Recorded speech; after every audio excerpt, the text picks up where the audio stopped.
Okay, so let's continue on a little bit with the calendar that we were dealing with yesterday. And I'm not going to complete the calendar for you. That's your assignment. So I'm just giving you pieces of the code. And we'll talk about these links here. We have this previous link that if I click it, subtracts one. And so my months are going negative, which is wrong. But it just shows the fact that I'm being able to pass data through. And right now, let's review how that data gets put into the URL for my previous link. So where would that code be? It's in my helper, right? So I go to my application helper, and this is where I was doing my link to here. All right? And I called this method page calendar path, which we got by the routes file.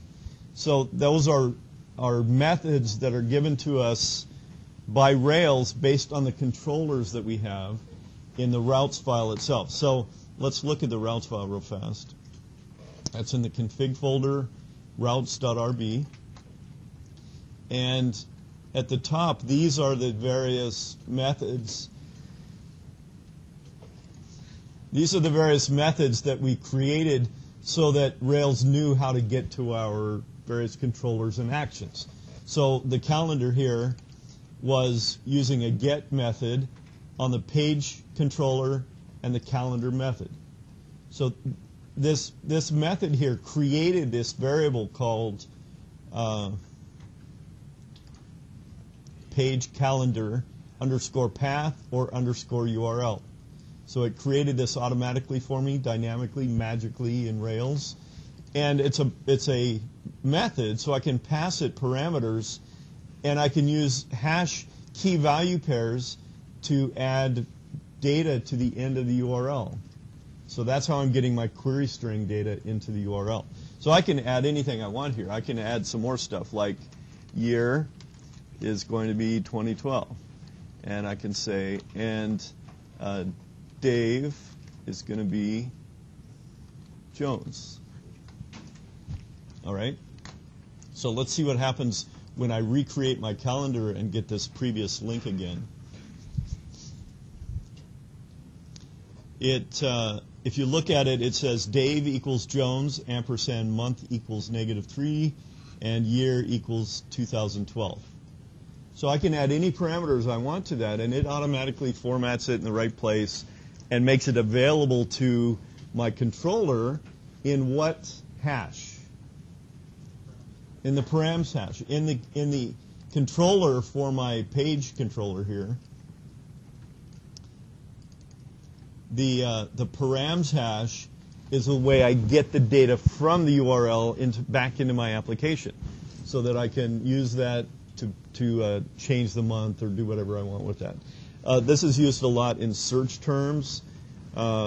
If you want to search through your site for a particular product or recipe or something, the search query term would be passed as a URL parameter, as a query string. All right? So that makes it really nice. I don't have to worry about formatting it. All I have to do is pass in a hash key value pairs of all the different parameters I want to send. Or I can pass an entire hash, right? So this is very nice, but it makes the URLs have a question mark in it, the query string name value pairs. And search engines don't like those. They're not as SEO friendly because a lot of search engines will just stop indexing after the question mark. They skip all of that information. And there could be some valuable information in there that might change your ranking on your pages. Okay, so we want to make this link prettier, and to do that, we can change how Rails looks at the routes themselves. So this is the way it currently works, and that by default creates that query string. It figures out that the page is the controller and the calendar is the action, and it adds any query strings on the end of that. But I want to change that, and we can make this look prettier. I want this, let me move this down here just for purposes. I want to change this, and I want to have URLs that look like this. All right, isn't that a prettier URL? And you can even look at it and figure out that 2012 is the year because it's 4 digits, and it's got a month here, right? Say that again. Well, the reason I do that, well, we can do it. We can flip it either way, but that's the way I want to do it right now. So that's what I want it to look like. So the way we can do that, we can modify this get method. This is a Rails method. And I can say, I want to get page/calendar. But then I want to have an optional parameter. And so we can put optional parameters in parentheses. Inside of this string, I want an optional slash with a year, followed by an optional slash with a month. All right? So the year here, what is that? What type of variable is :year? It's a symbol that, if you remember in my helper, I'm using :year, right? And :month. So those all get passed through as the variable name that I want to use when I look that data up in the params hash. So in my controller, I'm going to look for :year and :month. And that looks exactly like my routes file here, :year, :month. Those are the placeholders for storing whatever somebody puts in the slashes like that. Yes? Is it supposed to have the double parents around it? Yeah, because what I want is, if they have a year, then the month is optional. If they have the month, the year has to be there. So I have to have year and month, or I only have to have year. So if you took the parents off, it would require both. Right, it would require both, right. So I'm trying to make this one optional inside of the optional year. Does that make sense? So what if you wanted them both to be optional? You'd have to do it like this. Okay, but that way, that makes it a little bit difficult to figure out what is what. If you leave off the year, is that a month or is that a year? See, it doesn't know because all that's coming in is a string. And so I think that would be confusing and it would probably not work correctly. We have to have a placeholder. We have to have a position holder for these variables. So it's based on the number of slashes. What's between these slashes here? Because what you're saying is, if I did something like this, and the URL looked like page calendar 12, is that 12 a year or is it a month? It could be the year 0012, right? There's no way of knowing that. Rails doesn't know that except by position in the slashes. Is your month wrong? Yes. Thank you. So Yes, Phoenix. How should it behave if we only provide a year? Well, I don't know. That's a good question. I mean, I might get the current month that I'm in, and the current whatever year they pass in. So I would. So far, what I've got in mind is that either you don't have to put any of them in, or you have to put both of them in. If you just have one or the other, it won't work. Yeah, that's fine. For this assignment, I want both year and month, but or nothing. That would be fine. But you could see that if they put in 2020, and I'm in October, then I should be able to figure out that I'm in October, but I'm going to use the year that they passed me. So that might be a possibility. So to make them pass in both the year and the month, it would just be one set of parentheses. Right. It would be like this. I'd have to do it that way, though. The entire set of parentheses of two values have to be optional or not. Yeah. What if somebody's like, time off the person's computer? Time.now uses the time off the person's computer. Correct. Yes. All right. So that's part of the equation here. Is that this tells Rails that this is what the URL may look like.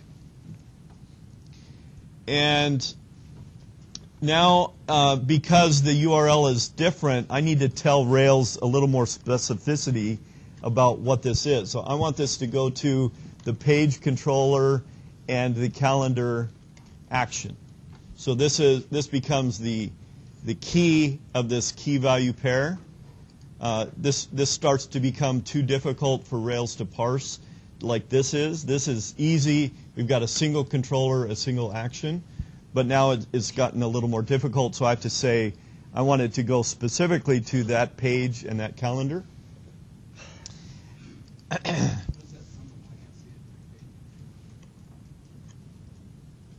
The hash, this is a sharp symbol, number sign. All right, so now let's see if I've got everything right.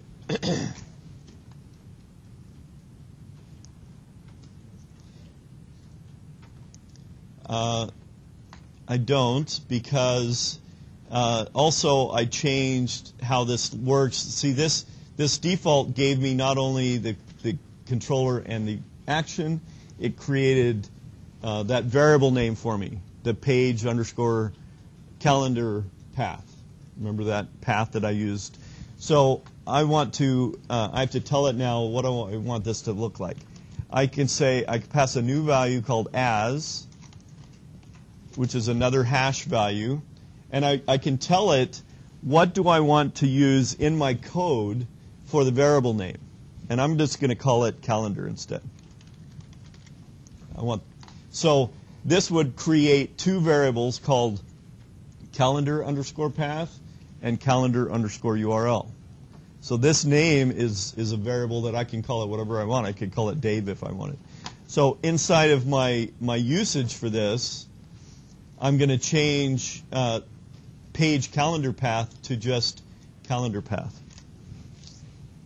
All right, so that as becomes the page, becomes the calendar here, underscore path or underscore URL. Would you be able to use page calendar path, set variables page calendar path without causing any sort of Yeah, you could. So now look at my URL. Isn't that sweet? I've got, it's hard for you to see there, but it says /page/calendar/2012/-3. So I didn't have to change how I called that calendar path. These hash values, it's still figured out, even though they're backwards. I put month first and year second. It figures it out based on the name of the key. The key value here, it puts it in the right position in the URL. So my URL is real nice and fancy and looking really good. So I don't have to change anything else but my routes file to get that to work right. And I commented out the old page calendar. Yes? Okay, so why did you remove the page off the function again? You don't have to. I just thought it would be easier in my code. I could call it page calendar. Oh, you just okay. I renamed what that variable is going to be. Right. So technically you could make that as Fox and you could call it Fox. Right. But then in my code, I'm going to call Fox path. Right. Exactly right. So now let's run the rake routes again, and you'll see what it comes out to be. We'll pause this. So here's the results of running the rake routes.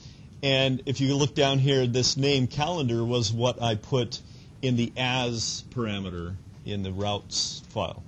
So I can call that whatever I want. It's just, remember that these all, for brevity's sake, they took off page underscore home underscore URL and underscore path. These all, each one of these, you can assume has two different variables or methods in my Rails code that I can utilize.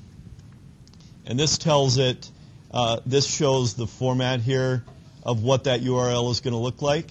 And the parentheses become optional. Just like this optional, I can put a format on the end of my blog and change the format of this, which we'll get into later. All right, so that becomes an optional parameter to my URL. So that made it a really nice URL. I can use that anywhere I want in my code, and it's more SEO friendly. People could go up here and change this. It's pretty easy to see that 2012 is the year, and I can change this back to 10, and it should come back to 10.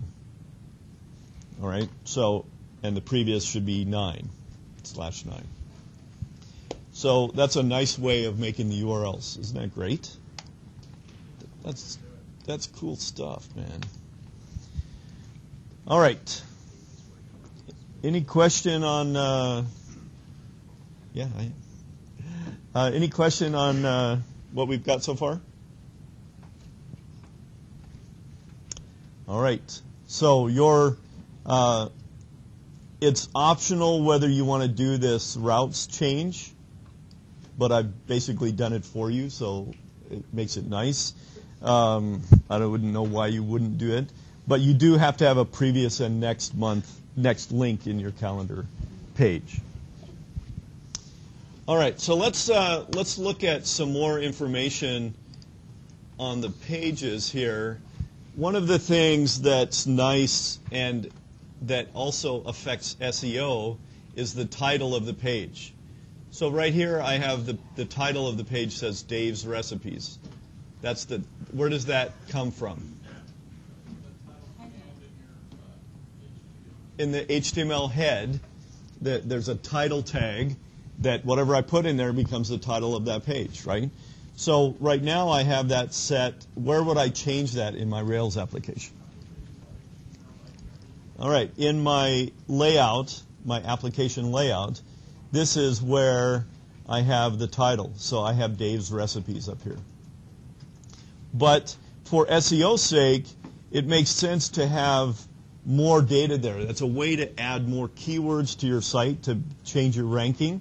So it makes sense if I put a more descriptive title on that in that title tag. I can utilize that better. And it should change for every page that I'm on. So how do we do that in Rails? Because I only have one layout here, and I have it hard-coded Dave's Recipes here. So I can use yields, right. There's one way to do that is through a yield. We did that down here with a yield to get the content of the page. But they're called named yields because I can only have one single yield on a page. Beyond that, I have to do some other stuff. So let's look at, there's a method called content for. And if I go to my API documentation, here is information on the content for method. And this basically lets me create a named block of markup, of HTML or whatever I want in there. It's a named block that's saved for later use. It's like saving data in a variable name. But that data here is HTML, a block of HTML code, or a string or something like that. So it's a block like this. They give you the ERB for this. Content for is a method. Content for. And then you give it a symbol which becomes the variable name that I'm storing that data in. Okay, I can call that whatever I want. And then I say do, and I have an end. So anything inside of this block gets stuffed into this symboled variable. and then I can use that later on in the code. So they show how to do that. Later on, I can call the yield method with that same name that I stored the data in the first place. So let's do that. So for each page, what's a good place to put for each page page-specific information? On its what? Okay, and how in Rails, where is that? Oh, the dot, like the page dot about us underscore that HTML. Right, the view page. Okay, so the view page would be where this title might need to be changed for the view for this particular about us page, right? So I can call my content for block. I give it a name like title,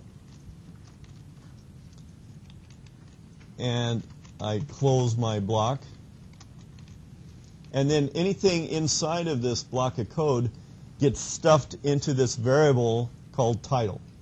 It's a symbol variable. All right, so I can do anything like about us. All right, that's just a string. I can put HTML in here. I can do anything I want.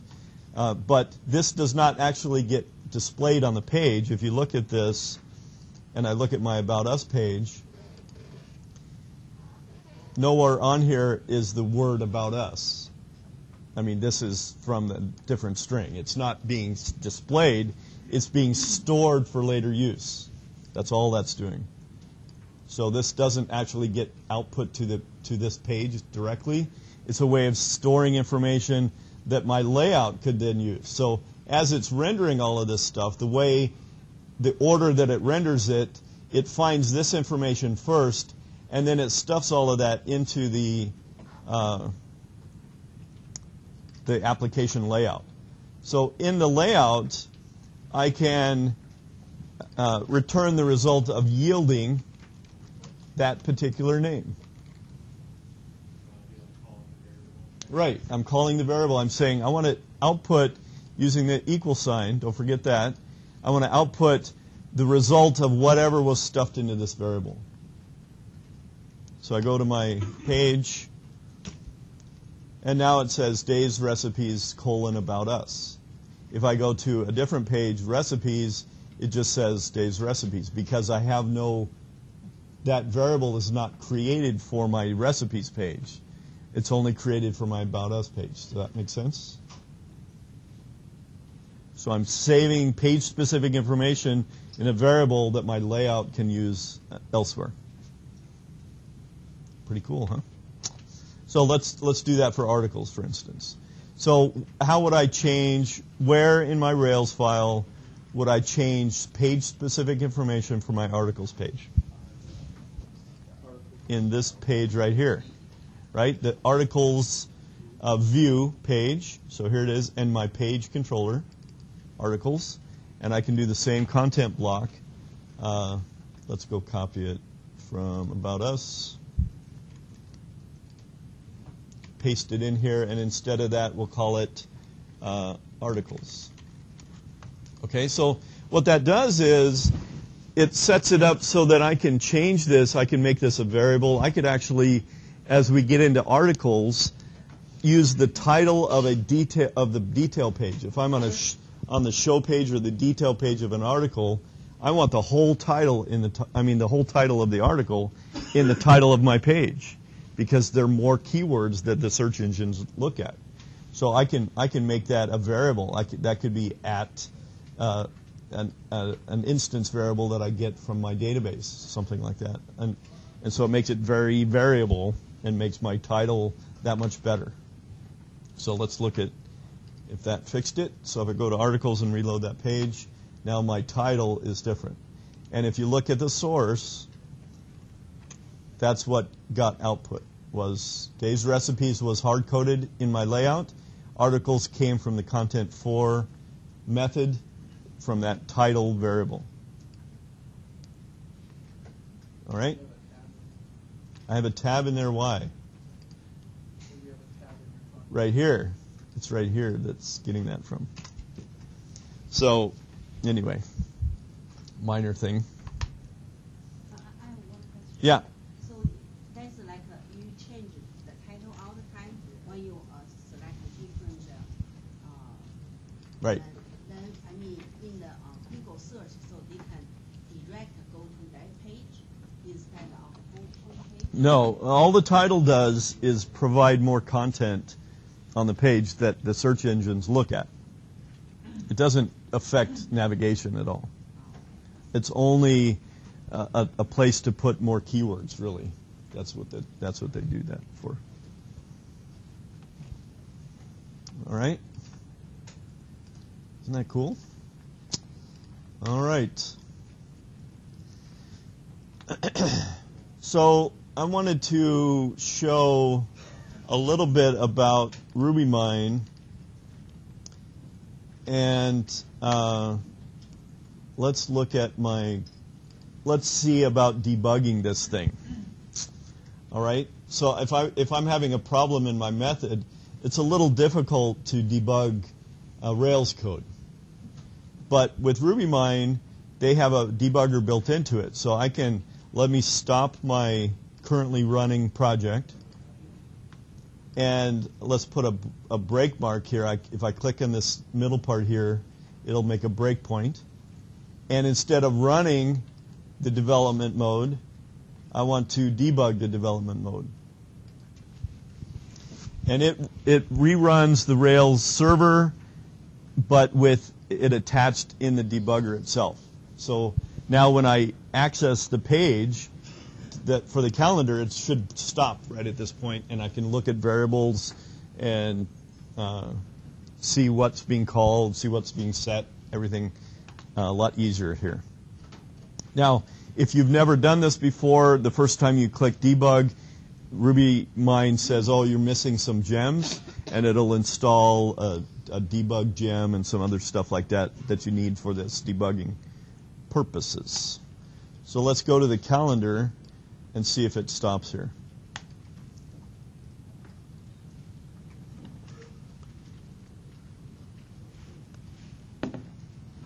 Eventually.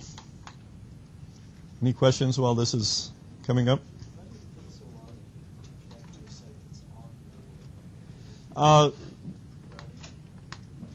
Rounding is part of it. Rails in development mode loads all the files that have changed since the last time it started. So if you make a change to a file, it has to reload that file and rebuild some structures in memory, all the hashes and stuff that it has. So it's slower in development mode. But in production, it doesn't do that. It loads it once and it doesn't change. So it's a lot significantly faster.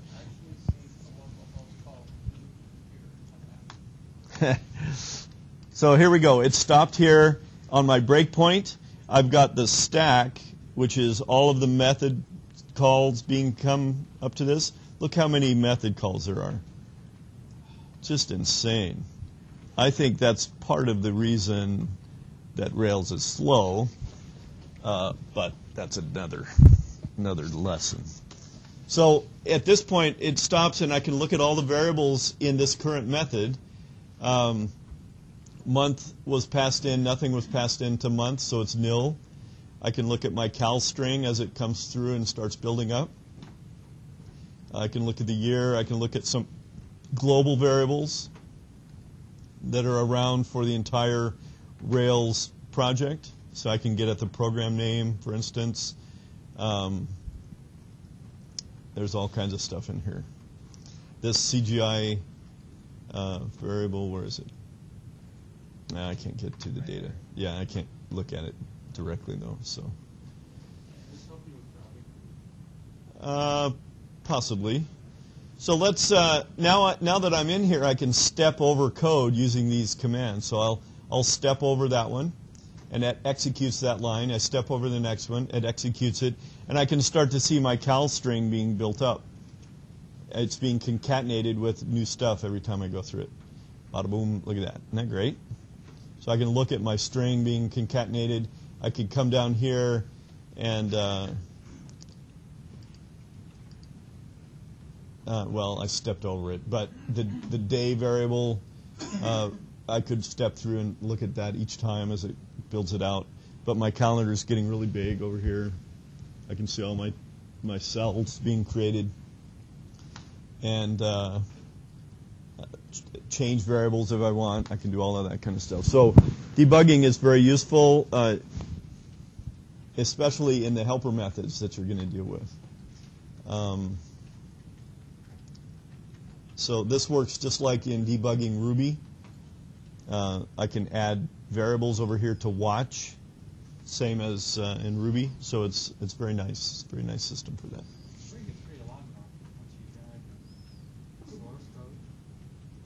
Which one? The cal string? Yeah, it gets long. Sure.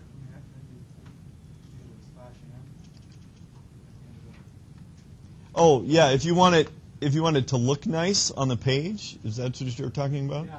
So let's finish up and look at that. I have some error here. I have the. I didn't restart my server, so the routes didn't completely take effect, it looks like.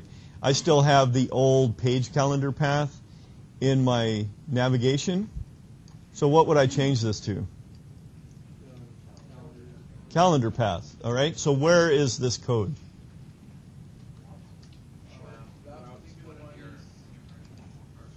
It's in a partial, right? We moved the navigation into this shared folder, this partial here. So I'm going to take off page and change that. And you'll be doing some of this as we go and create in articles. You'll be changing this. So good thing we caught that. Oh, it stopped again on my breakpoint. There we go. So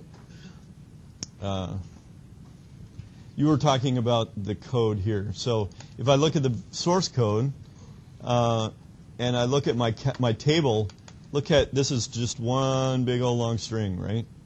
Not very nicely formatted. For debugging purposes, I would change that. Let me take that off. And you can add what to this to make it look nicer in the source code. It won't affect the browser, what the browser looks like, but \n, right? That's a carriage return. So if I put \n's after all my rows, I could put a /t. Remember we did this in Ruby. I could put a tab in front of each of my table rows so it looks a little nicer, and put a /n at the end of each table. And if I reload this page, look at the source, my table looks a little better there. See that? I've got a table, I tabbed it in for each row. I could put carriage returns after each of my cells, etc. So that's up to you if you want your source code to look pretty or not. I don't care anymore because I'm not in CSS class. So the browser doesn't care either. It strips off all the white space, so it doesn't matter to it. It doesn't change what this looks like. All right? Good questions. Any other questions? Oh, the root. Yes, we'll do that real fast. A few people asked me, how do I get my site to come up if they just go to /? So if I go to /, if you haven't done what I've already done it here, it goes to the Rails startup page that said, welcome to Rails, and you click on that little link. It showed your environment, things like that.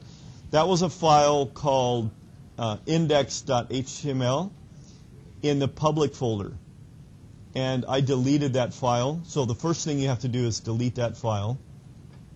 Then in the routing file, the routes.rb, at the bottom, they have a commented out piece here that says you can have the root of your site routed with root. Just remember to delete public/index.html. So root is another method, and what they had here was it was all commented out. So I can say I want the root of my website to go to, this is a keyword hash, and I give it the controller and the action that I want to go to. So I can have it go any page I want to in my site. And that's up to you where you want that to go. If you want it to go to page/home or blog, it depends on what's most important on your site. For me, I would probably make this go to recipes. So that if I go to the top level page, it goes to my recipes page. So if you did the root and have the link to it as current, how would you get it to actually show that you're on? Oh, because I'm on the recipes page? Good question. I don't know. I'd have to think about that one. Because we're not really that current page. I mean, you probably have to redirect to it or something like that. Any other questions?